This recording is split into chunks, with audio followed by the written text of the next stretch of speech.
Hello student, good morning. मैं गोकुल आज आपके लिए इस वीडियो में लेके आया हूँ क्लास 9 विज्ञान। चैप्टर नंबर हमारा ऐड चल रहा था गति या मोशन। इसका आज हम पार्ट नंबर 5 पढ़ने वाले हैं। तो हमने इस वीडियो के अंदर पढ़े एक समान वेग से त्वरित गति के लिए वेग समय ग्राफ है वो किस प्रकार बनाया जाता है या किस प्रकार बनता है।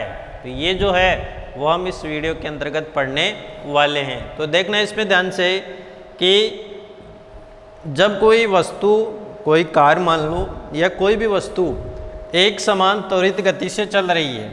किस गति से? एक समान त्वरित गति से। जब कोई वस्तु या कोई कार है वो एक समान त्वरित गति से चल रही है तो उस स्थिति में वेग समय ग्राफ जो है वो एक स्ट्रेट लाइन प्राप्त होती है, एक सीधी रेखा प्राप्त होती है। तो किस प्रकार से वो सीधी रेखा बनती है तो उसको हम देखते हैं। और इसमें जो ग्राफ की प्रकृति होती है वो थोड़ी अलग मिलती है। तो हम वेग समय ग्राफ बनाते हैं, ठीक है। अब सबसे पहले एक्स अक्ष जो होता है उसके ऊपर ये एक्स अक्ष, इसके ऊपर समय t। तो ये समय t है वो किस में होगा? घंटे में। और वाई एक्स जो है उस वाई एक्स के ऊपर हमें क्या लेना है? वेग। वो किस में लेंगे? किलोमीटर प्रति आवर में। किस में लिया जाएगा? किलोमीटर प्रति आवर, ठीक है। उसी प्रकार ये कुछ पैमाना मानते हमें ग्राफ बनाना है। तो हम जैसे 5, 10, 15, 20, उसके बाद 25, 30, 35 इस प्रकार हम इसको मानते हैं, ठीक है। उसके पश्चात ये जो वेग है तो वेग को भी हम पैमाने के रूप में लिखते हैं। जैसे 10, 20, 30 है, 40, उसके बाद में 50। ये किलोमीटर प्रति आवर में है और ये समय है वो किस में? घंटे में हमने लिया है, ठीक। और जब इनके मध्य ग्राफ बनता है तो ग्राफ एक स्ट्रेट लाइन प्राप्त होती है इस प्रकार।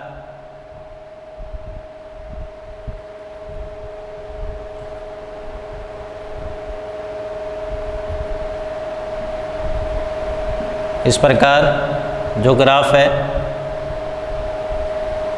वो एक स्ट्रेट लाइन प्राप्त होती है, सीधी रेखा प्राप्त होती है, ठीक है। तो इस प्रकार जो है वो एक समान त्वरित गति के लिए वेग समय ग्राफ है वो हमें इस प्रकार से प्राप्त होता है, ठीक है। अब देखो हम क्या करते हैं, आगे कुछ जो सूत्र की व्युत्पत्ति जो हम करने वाले हैं वो इसी के अकॉर्डिंग जो है वो करेंगे। तो किस प्रकार से जो सूत्र की व्युत्पत्ति हम करेंगे वो हम इसमें देखते हैं। अब जैसे ये हमें वेग समय ग्राफ प्राप्त हो गया, इसमें जो वाई एक्स है तो उस वाई एक्स के ऊपर वेग को और एक्स अक्ष के अनुदिश से समय को लिया जाता है, ठीक है। और वस्तु का वेग जो है इस ग्राफ के अनुसार एक समान कोण से बढ़ रहा है, अर्थात एक समान त्वरित गति के लिए जो वस्तु का वेग है वो एक समान कोण से बढ़ता है। तो ये भी आपको इसमें कुछ ध्यान रखने की आवश्यकता है, एक समान त्वरित गति के लिए, ठीक। अब हम देखते हैं कि जितनी भी वस्तुएं हैं वो एक समान यदि त्वरित वेग से गति कर रही है तो हम क्या लिख सकते हैं कि उनके मध्य जो ग्राफ बनता है वेग और समय के मध्य ग्राफ वो क्या होता है? एक स्ट्रेट लाइन या सीधी रेखा प्राप्त होती है, ठीक। अब अगला हमारा पॉइंट रहेगा वेग समय ग्राफ का उपयोग कर वस्तु द्वारा तय की गई दूरी की गणना। तो अगला हमारा जो पॉइंट होगा वो होगा वेग समय ग्राफ का उपयोग कर, वेग समय ग्राफ का उपयोग कर वस्तु द्वारा तय की गई दूरी की गणना। तो वेग समय ग्राफ का उपयोग करके हम वस्तु द्वारा तय की गई दूरी की गणना किस प्रकार से कर सकते हैं। तो इसके लिए हमने वेग समय ग्राफ बनाया है। ये है, इसको दे दो आप बिंदु ए, ठीक है, इसको आप बिंदु दे दो ई। ये बिंदु यहाँ पे बी है, ये सी, ठीक, और ये डी बिंदु है, और इसको छायांकित भाग से दर्शा लो आप, ठीक है। तो ये हमने छायांकित भाग से इसको दर्शा लिया है, ठीक। तो अब हम इस का उपयोग करते हुए जो है वो वस्तु द्वारा तय की गई दूरी है उसकी गणना आसानी से कर सकते हैं। तो कैसे इसकी गणना करेंगे, तो ये जो है वो हमें ध्यान में रखने की आवश्यकता है। तो देखना इसको ध्यान से, वेग समय ग्राफ को प्रदर्शित करने के लिए जो वस्तु द्वारा तय की गई दूरी को व्यक्त किया जाता है, ठीक है, और इसी ग्राफ का उपयोग करके हम वस्तु द्वारा तय की गई दूरी की गणना कर सकते हैं। तो इसके लिए देखो, ये जो ग्राफ हमें दिया गया है, इस ग्राफ में जो छायांकित भाग है A B C D E, तो हम लिख सकते हैं छायांकित भाग A B C D E. ये जो छायांकित भाग दिख रहा है ए बी सी डी और ई के क्षेत्र से, जो छायांकित भाग ए बी सी डी है इसके क्षेत्र से वस्तु द्वारा तय की गई दूरी की गणना करते हैं। क्षेत्र वस्तु द्वारा तय की गई दूरी है। तो ये जो छायांकित भाग दिख रहा है ए बी सी डी और ई, ये क्या है, एक वस्तु द्वारा तय की गई दूरी है, ठीक है। तो हम क्या लिख सकते हैं, अतः दूरी एस, दूरी एस किसके बराबर है, ए बी सी डी का क्षेत्रफल, A B C D E का क्षेत्रफल इसी के बराबर है, क्योंकि इसका पूरा क्षेत्रफल जब निकालेंगे तभी हम क्या कर सकते हैं, जो दूरी है उसकी गणना कर सकते हैं, ठीक है। तो ये ए बी सी डी में देखो, एक तो ऊपर त्रिभुज बन रहा है और एक चतुर्भुज बन रहा है। तो चतुर्भुज कौन सा बन रहा है, चतुर्भुज ए बी सी डी का क्षेत्रफल, ये तो बन रहा है चतुर्भुज, प्लस त्रिभुज ए डी ई का क्षेत्रफल। तो चतुर्भुज ए बी सी डी का क्षेत्रफल प्लस त्रिभुज ए डी ई का क्षेत्रफल, अगर ये हम निकाल लेंगे तो हम आसानी से जो दूरी है उसकी गणना कर सकते हैं। तो जो चतुर्भुज है उसका क्षेत्रफल क्या होगा बताओ, देखिए चतुर्भुज ए बी सी डी का क्षेत्रफल, तो उसमें क्या होती है, लंबाई ये और ये चौड़ाई। तो लंबाई क्या है, ए बी, n2, चौड़ाई यहाँ पे क्या दिख रही है, बी सी, प्लस 1/2। समकोण त्रिभुज का क्षेत्रफल का सूत्र क्या होता है, 1/2 इंटू आधार इंटू ऊंचाई। तो इसमें आधार क्या दिख रहा है, AD, और ऊंचाई क्या है, D, ये तो दिख रहा है। आधार AD है और ऊंचाई क्या है DE है, वो हमें प्राप्त होती है। ठीक है, तो इस प्रकार जो है वो हम इसका उपयोग करते हुए आसानी से जो है वो गणना कर सकते हैं।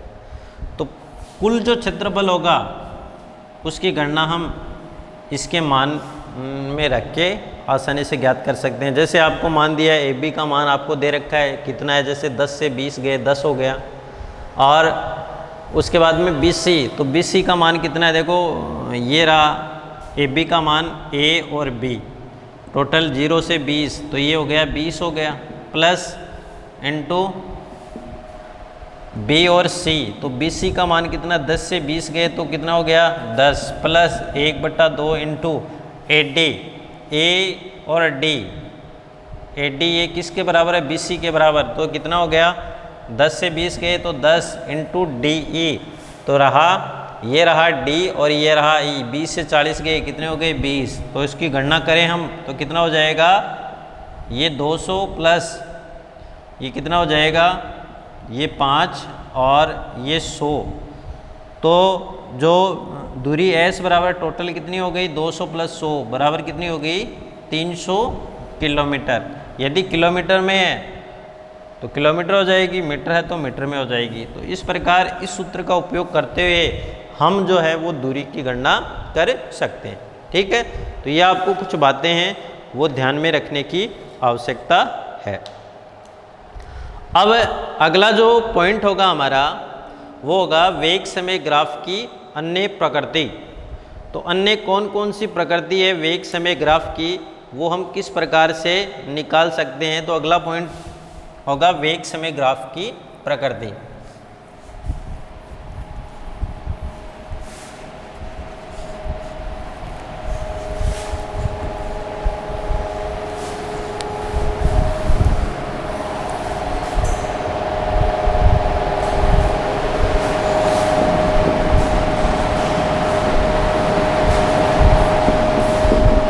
वेग समय ग्राफ की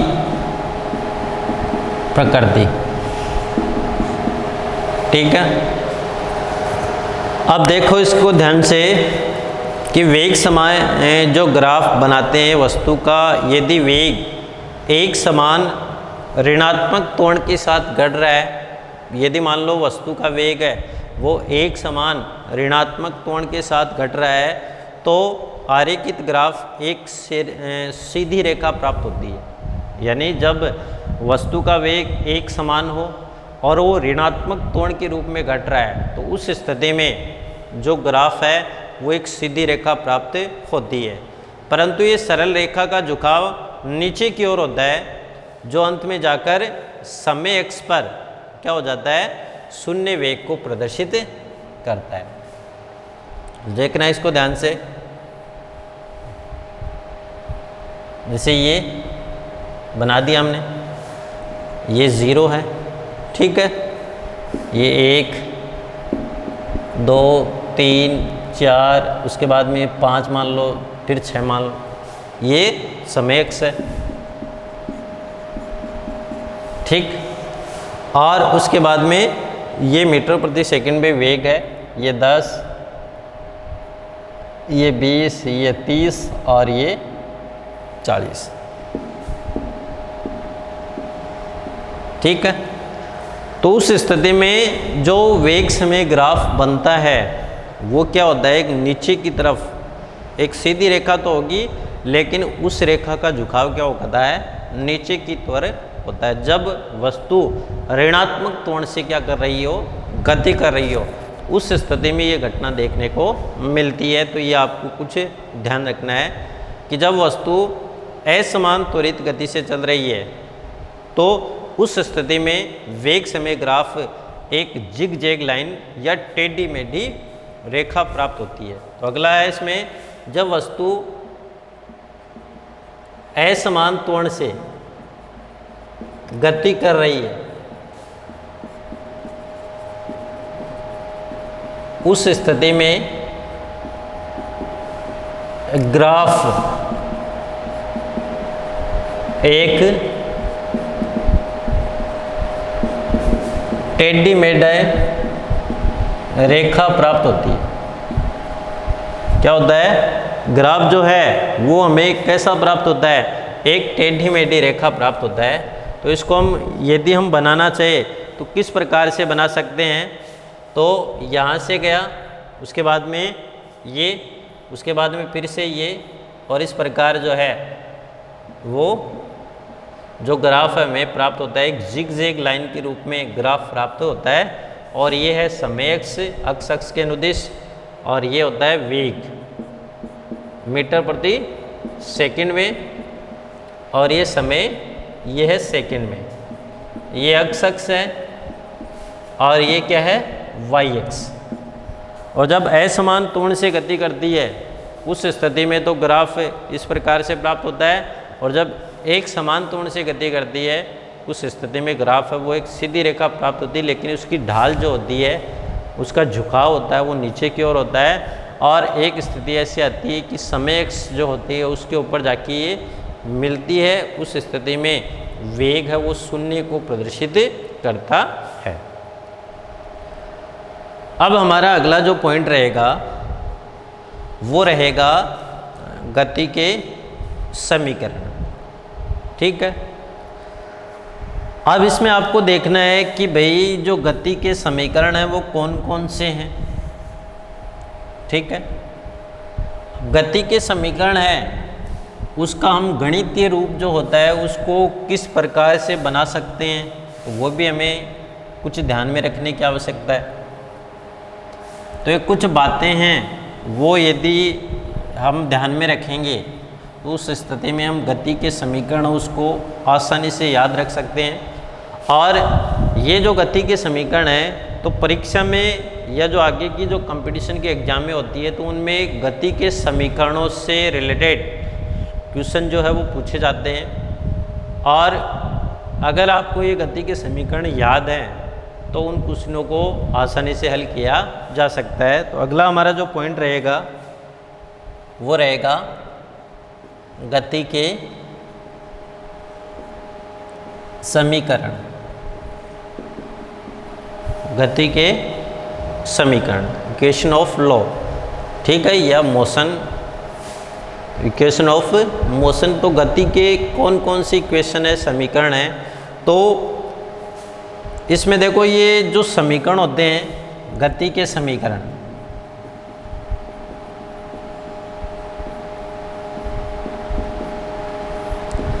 ये जो गति के समीकरण होते हैं ये किसको प्रदर्शित करते हैं? तो ये ध्यान रखना, तो गति के समीकरण वस्तु के वेग, ध्यान रखना, पहले तो वस्तु का जो वेग होता है उस वेग को ये प्रदर्शित करते हैं। त्वरण समय, त्वरण है, समय है, दूरी आदि जो है वस्तु का वेग, त्वरण, समय, दूरी आदि के मध्य संबंध स्थापित करते हैं। गति के समीकरण आदि के मध्य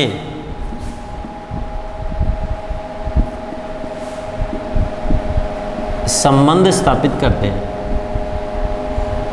ठीक है, कौन? ये गति के समीकरण। अब देखना इसको ध्यान से कि संबंध किस प्रकार से स्थापित करेंगे। तो सबसे पहले जो गति के समीकरण है वो तीन प्रकार के होते हैं। पहला है v बराबर u प्लस at, ये पहला। दूसरा है s बराबर ut plus half at square. और जो तीसरा है, तीसरा कौन सा है? v स्क्वायर बराबर u स्क्वायर प्लस 2as, जहाँ पे u क्या है? प्रारंभिक वेग, v क्या है? अंतिम वेग, a क्या है? त्वरण है, t क्या है? समय है, एस क्या है, डिस्टेंस या दूरी है। तो ये आपको यदि ध्यान में है तो 3 समीकरण, इसकी उत्पत्ति कैसे होती है वो भी हम आगे देखेंगे, लेकिन आपको सबसे पहले ये तीनों समीकरण वो कंठस्थ रहेंगे, तभी आप इनसे रिलेटेड जो क्वेश्चन है उसको हल कर सकते हो आसानी से, अगर ये ध्यान में है उस स्थिति में। ठीक है, तो यहाँ पे जो समीकरण नंबर फर्स्ट है वो वेग समय के संबंध को प्रदर्शित करता है। किसको? वेग समय संबंध को। इसमें वेग और जो समय है उसके संबंध को दर्शाता है। सेकंड जो समीकरण है वो स्थिति समय के संबंध को प्रदर्शित करता है, स्थिति समय संबंध को। और जो थर्ड है वो किसको दर्शाएगा? स्थिति वेग संबंध को, स्थिति वेग संबंध को। तो ये आपको इसमें कुछ मुख्य बातें हैं वो ध्यान में रखना है। अब अगला हमारा जो पॉइंट होगा वो होगा ग्राफी विधि से जो गति के समीकरण है उसकी उत्पत्ति किस प्रकार से की जाती है। तो अगला पॉइंट, ग्राफी विधि से गति के समीकरणों की उत्पत्ति।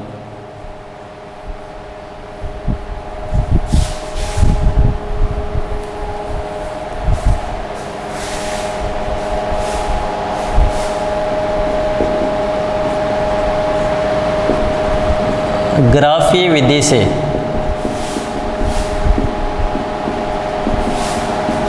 गति के समीकरणों की उत्पत्ति।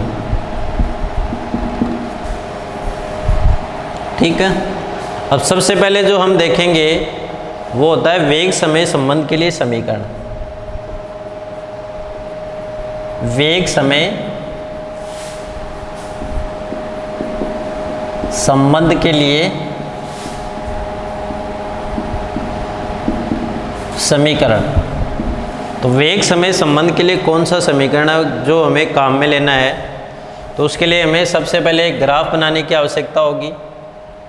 जो भी ग्राफ है तो ये ग्राफ हम इधर बनाएंगे।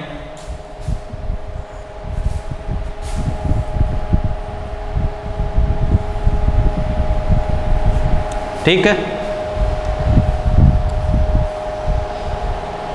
जिसमें ये समय अक्ष है, ये 0 है, ये समय t।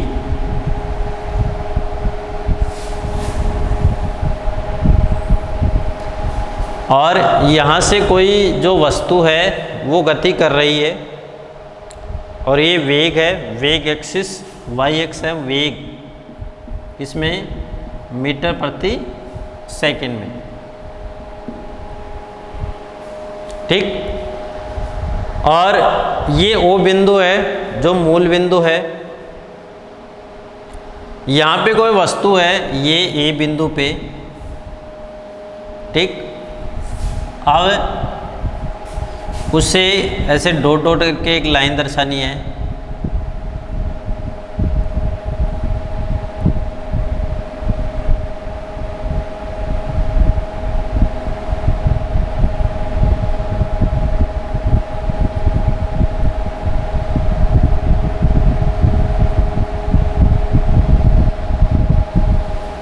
ठीक, अब ये बिंदु क्या है?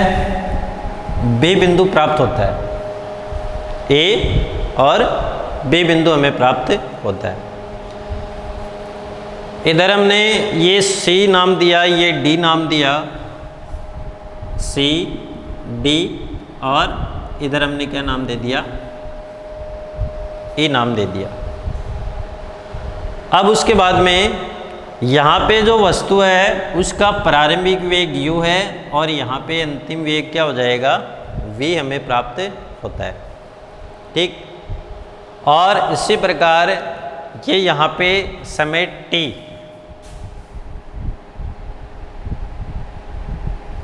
समय टी में ये गति कर रही है। ठीक है, अब ये हमें एक ग्राफ के रूप में हमने गति के समीकरण की व्युत्पत्ति करने के लिए कुछ ग्राफ यहाँ पे दर्शाए हैं, और इसमें आप पैमाना ले सकते हो, जितना भी हमें आपको दिया जाए उसके अकॉर्डिंग आप इसका निर्धारण कर सकते हो। ठीक है, और ये एक वेग समय ग्राफ है गति के समीकरण की व्युत्पत्ति के लिए, वेग समय ग्राफ। अब जब गति के समीकरण की उत्पत्ति करते हैं तो उधर से देखना है कि हमें पता है कि प्रारंभिक वेग क्या दिख रहा है, प्रारंभिक वेग u है। ये u क्या है, जीरो नहीं है, शून्य नहीं है, कुछ ना कुछ वेग है, वस्तु कुछ ना कुछ वेग से गति कर रही है, तो ये जीरो नहीं है। और अंतिम वेग क्या है, अंतिम वेग v। तो इधर हमने देखा प्रारंभिक वेग क्या है, u है, अंतिम वेग क्या है, v है। तो ये अंतिम वेग v किस बिंदु पे है, b बिंदु पर, और ये किस बिंदु पे है, a बिंदु पर। तो u प्रारंभिक वेग किस पे है, a बिंदु पर, और अंतिम वेग b किस बिंदु पे है, b बिंदु पर है। ठीक है, उसके पश्चात हम देखते हैं कि माना कोई वस्तु t समय में बिंदु a से चलना प्रारंभ करती है। कहाँ से, बिंदु a से। तो बिंदु a से चलेगी तो उसका प्रारंभिक वेग क्या है, u। तो t समय में वस्तु का वेग u से बदलकर क्या हो जाता है, v हो जाता है। ठीक है, अब बिंदु जो b है उससे दो लंब BC और BE, देखो एक तो बिंदु B जो है उससे दो लंब डालने हैं, BC और BE। ये हमने लंब डाल दिए, ध्यान से देखना उधर। और ये समय और वेग अक्ष पर इसको डाला गया है। OA द्वारा प्रारंभिक वेग और BC द्वारा अंतिम वेग दर्शाया गया है। ये OA ये प्रारंभिक वेग और BC ये किसको, अंतिम वेग को दर्शाता है। OA प्रारंभिक वेग और BC किसको, अंतिम वेग को दर्शाया गया है। और समय अंतराल T वो किसको दर्शाता है, OC को। यहाँ से यहाँ तक किसको प्रदर्शित है, समय अंतराल। ठीक है, तो इसमें कुछ बातें आपको ध्यान रखने की है, जैसे OC किसके समांतर है, AD के समांतर है। किसके समांतर है, AD के समांतर है। तो ये भी आपको कुछ ध्यान रखना है, आगे आएगा तो आपको ये भी से देखना है।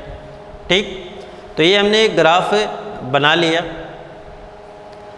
अब उसके बाद में हम देखते हैं कि जो OA है वो प्रारंभिक वेग और BC अंतिम वेग दर्शाया गया है। अब ग्राफ से हम देखते हैं, इसी ग्राफ से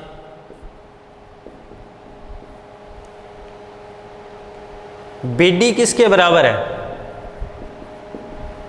ग्राफ से BD बराबर BC minus CD, BC minus CD। BD देखो ये रहा B और ये रहा D। तो BD किसके बराबर है, BC माइनस CD के बराबर है। तो ये आपको एक समीकरण यहाँ से ध्यान रखते हुए चलना है। तो आप इसको समीकरण 1 दे दो, BD बराबर BC माइनस CD।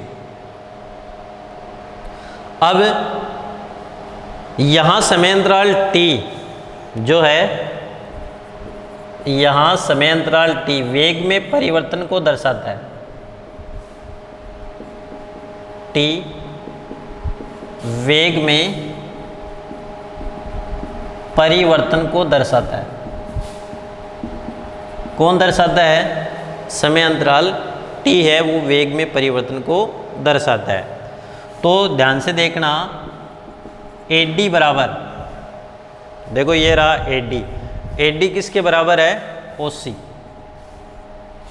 AD बराबर OC इस समीकरण से। ये देखो A और D ये किसके समांतर है? OC के समांतर है। तो AD बराबर क्या हो जाएगा? OC हो जाएगा, जो कि हमें ग्राफ से हमें पता है, तो ग्राफ से प्राप्त होता है। इसी प्रकार जो DC है, ये देखो DC, ये रहा D और C, ये किसके बराबर है? OA, OA। तो ये दोनों किससे हमें प्राप्त होते हैं? ग्राफ से। तो DC बराबर क्या है? OA। अब समीकरण 1 से पुनः समीकरण 1 से पुनः, तो समीकरण 1 से हम किसका मान निकाल सकते हैं? BC का मान निकाल सकते हैं। तो BC बराबर क्या हो जाएगा? BC बराबर BD प्लस CD। क्या हो जाएगा? BD plus CD। अब इधर देखना, BD CD किसके बराबर है? CD OA के बराबर।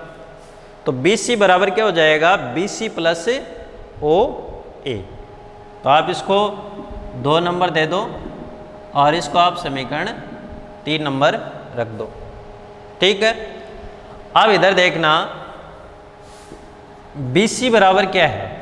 देखो ये रहा B और ये रहा C, किसको प्रदर्शित कर रहा है? अंतिम वेग। अंतिम वेग क्या है? V है। उसके पश्चात BD निकालना है हमें, BD हमें ज्ञात करना है। OA, OA किसको प्रदर्शित करता है? OA प्रारंभिक वेग U को। तो OA बराबर क्या है? U है। अब ये दोनों मान इस समीकरण 3 में रख दो। समीकरण 3 में मान रखने पर, अब जब समीकरण 3 में इसका मान रखते हैं तो क्या हो जाएगा? V बराबर BD प्लस U। क्या हो जाएगा? BD plus U। तो यहाँ से हम BD निकाल सकते हैं, BD बराबर V माइनस U। आप इसको समीकरण 4 दे सकते हो, ठीक है। तो BD बराबर क्या हो जाएगा? V minus U। तो समीकरण 4 दिया। अब उसके बाद में आपको जो है वो जो मुख्य रूप से ध्यान रखना है वो ये रखना है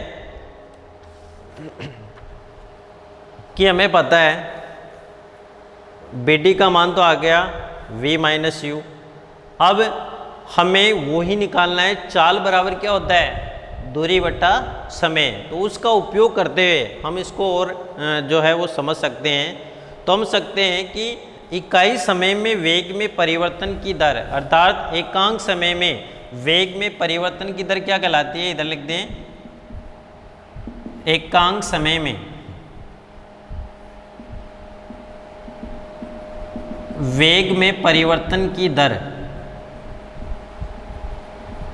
त्वरण कहलाती है। क्या कहलाती है? त्वरण, जिसको हम एक्सेलरेशन A से डिनोट करते हैं, A से प्रदर्शित करते हैं। तो त्वरण A बराबर क्या होता है? वेग में परिवर्तन बटा परिवर्तन में लगा समय। तो वेग में परिवर्तन यहाँ पे क्या दिख रहा है? BD किसको है? वेग में परिवर्तन। और समय कितना है? AD। तो BD बटा AD। तो यहाँ पे देखो AD किसके बराबर है? AD किसके बराबर है? OC के बराबर। तो इस समीकरण को हम ऐसे भी लिख सकते हैं, A बराबर BD upon OC। BD upon OC इसको लिख सकते हैं। अब A बराबर BD, तो BD का मान कितना है वो रख दो। A बराबर बी डी का मान है v माइनस यू, और ओ सी, उधर देखो ओ सी किसको प्रदर्शित करता है, समय अंतराल को प्रदर्शित करता है। किसको प्रदर्शित करेगा, समय अंतराल को प्रदर्शित करता है। ठीक है, तो हम इसको और अधिक लिखे तो क्या लिख सकते हैं, AT बराबर v माइनस यू, AT बराबर v माइनस यू। और इसको यदि और अधिक करें तो v बराबर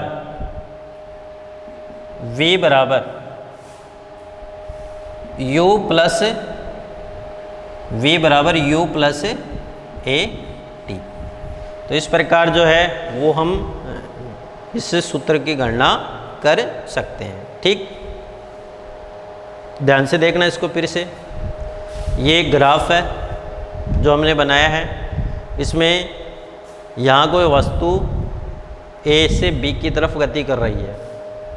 ठीक है, ये y अक्ष से किसको प्रदर्शित करता है, वेग को, और x अक्ष पे समय को प्रदर्शित किया गया है। इसमें प्रारंभिक वेग क्या है, u है, 0 नहीं है A बिंदु पर, अंतिम वेग v है B बिंदु पर है। इसमें जो भुजा OA है वो प्रारंभिक वेग को डिनोट करती है, BC है वो अंतिम वेग को, और OC है वो किसको प्रदर्शित करती है, समय अंतराल को प्रदर्शित करती है। अब इस ग्राफ से BD बराबर BC माइनस CD, तो ये रहा BD बराबर, ये किसके बराबर है, BC माइनस CD के बराबर होता है। यहाँ समय अंतराल T है, वेग में परिवर्तन को दर्शाता है, तो AD किसके बराबर होता है, OC के बराबर होता है। उधर देखो AD किसके बराबर है, OC के बराबर, और DC किसके बराबर है, ये रहा D, और DC किसके बराबर है, OA के बराबर होता है। ठीक है, फिर आगे देखना इसको ध्यान से। समीकरण 1 से पुनः BC किसके बराबर हो जाएगा, BD प्लस CD, ये तो हमने निकाला। अब देखो यहाँ से BC निकालेंगे तो BC बराबर BD, इस CD को इधर लेके आ गए तो क्या हो गया, प्लस का, तो BC बराबर क्या हो जाएगा, BD प्लस OA। OA क्यों है, क्योंकि CD किसके बराबर है, DC बोल दो या CD बोल दो, किसके बराबर है, OA। यहाँ BC तो B और C, तो इधर देखना ये रहा BC, किसको दर्शाता है, अंतिम वेग को, तो अंतिम वेग को किससे लिखते हैं, V से लिखते हैं। OA, ये रहा OA, किसको दर्शाता है, प्रारंभिक वेग, तो प्रारंभिक वेग को किससे लिखते हैं, U से लिखते हैं। अब इस समीकरण 3 में मान रख दो, तो V बराबर BD प्लस U, तो यहाँ से BD है उसका मान निकाल सकते हैं, V माइनस U डायरेक्ट यहाँ से भी हल कर सकते हैं, तो ये हमने ज्ञात कर लिया। अब हमें पता है कि जब वस्तु एकांक समय में गति करती है तो जो वेग में परिवर्तन की दर है वो त्वरण कहते हैं। तो त्वरण A बराबर क्या होता है, वेग में परिवर्तन बटा समय। तो वेग में परिवर्तन क्या है, BD। तो देखना यहाँ पे ये B और D, वेग में परिवर्तन इतना हो रहा है क्योंकि वस्तु यहाँ से स्टार्ट हुई और यहाँ पे गई, तो वेग में परिवर्तन इतना है, तो कितना हो गया, BD बटा समय। समय कितना लगा, A से D लगा। तो यहाँ से हम लिख सकते हैं कि जो AD है वो किसके बराबर है, समय अंतराल OC के बराबर है। AD बराबर क्या हो गया, OC, तो A बराबर क्या हो गया, BD बटा OC। तो BD का मान जो है वो हमने ज्ञात किया था, तो BD का मान हमारे पास कितना प्राप्त हुआ था, V माइनस U, और AD का मान कितना, समय अंतराल T, तो AT बराबर क्या हो जाएगा, V माइनस U, तो V बराबर U प्लस AT। तो इस प्रकार जो है वो हम इस ग्राफ का उपयोग करते हुए गति है उसका प्रथम समीकरण है वो तैयार कर सकते हैं।